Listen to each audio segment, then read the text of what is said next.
You are looking at Julian's pronunciation guide, where we look at how to pronounce better some of the most mispronounced words in the world, like this other curious word. But how do you say what you're looking for today?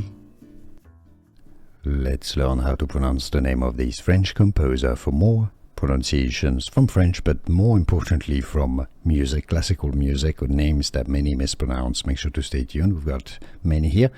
There are many misinformation or mispronunciations, at least online.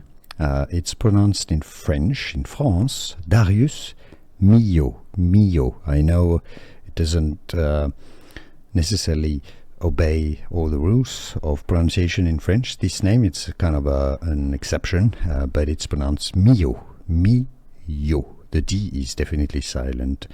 Milhaud. Darius Milhaud. So in English, Darius Milhaud. Now you know. Here are more videos on how to pronounce more confusing words and names too many mispronounced. Like this video if you found it useful. I appreciate your support. I'll see you soon, and thanks for watching.